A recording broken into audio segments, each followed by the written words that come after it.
भाषण चालू असताना कोणी त्रास देत असेल तर काय करावं? बऱ्याच लोकांना सवय असते ना, कोणी वक्त्याची कशी जिरवावी, मजा घ्यावी, तर काय करावं त्याच्यासाठी? ह्याच्यासाठी मी तुम्हाला माझं काही एक उदाहरण देतो. साधारण हा प्रसंग कॉलेजमध्ये जेव्हा तुम्ही व्याख्यान वगैरे देतात तेव्हा अनेक वेळेला येतो.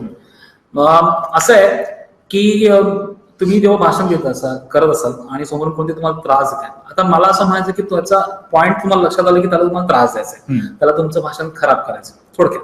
ओके, बऱ्याच वेळा ही माणसं असतात ही भित्री असतात. ओके, म्हणजे ते प्रेक्षकांमध्ये त्या क्राऊडमध्ये बसलेली असतात, त्यामुळे त्यांना तिकडे भीती वाटत नसते, ते तुम्हाला त्रास देतात. तर मी असं माझं एक उदाहरण देतो. असं एका कॉलेजमध्ये माझं लेक्चर होतं आणि प्रचंड हॉल भरला होता आणि शेवटच्या एकदम आजच्या सीटवरून काही मुलं कमेंट्स करत होते आणि तिथे ते आजूबाजूची मुलं होती किंवा मुली होते त्यांच्यामध्ये ते लाफिंग होत होतं आणि त्याचा मला डिस्टर्ब होत होतं. आणि मला लक्षात आलं होतं की हे पॉईंट मुद्दामून चालू आहे.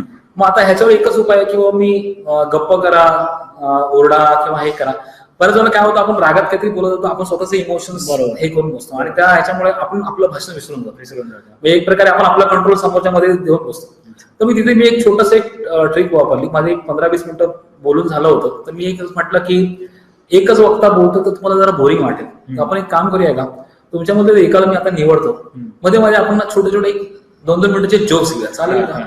असं म्हणत मी फक्त असं हॉलमध्ये नजर टाकली, म्हटलं तर तुमच्यापैकीच कोणतरी निवडणार आहे. असं म्हटल्यानंतर अख्खा जो हॉल होता शांत झाला आणि मला लक्षात आलं होतं कोण मुलगा ते करताय. मी त्यालाच म्हटलं, मला वाटतं तू यावंस, तू पुढे यावंस.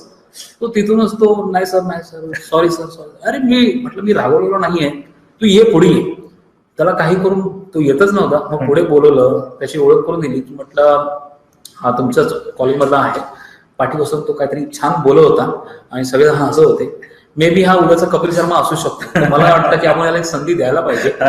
आणि तर मला वाटतं मित्रा तू जरा 1-2 मिनिटं जोक सांग ना. असं मी ते केलं प्रकार आणि तो एकदम सर माफी करा, सर सॉरी वगैरे वगैरे. मी काही न रागवता काय ना, इट्स ओके, पण इथं तू पुढे बस आणि आठवलं मला तो नक्की सांग. माझ्या त्या एका ऍक्टिव्हिटीमुळे ना नंतर सगळे शांत झाले, कोणीही नंतर डिस्टर्ब केलं नाही. असे प्रसंग येतात. तर मला असं वाटतं की ह्या प्रसंगामध्ये तुम्ही रागून ओरडून जाण्यापेक्षा काही खेळीमेळीच्या वातावरणात तुम्हाला त्या प्रसंगाला तोंड देता आलं तर फार बरं होईल. ही एक अनुभव तुम्हाला मी सांगतो. मस्त आहे.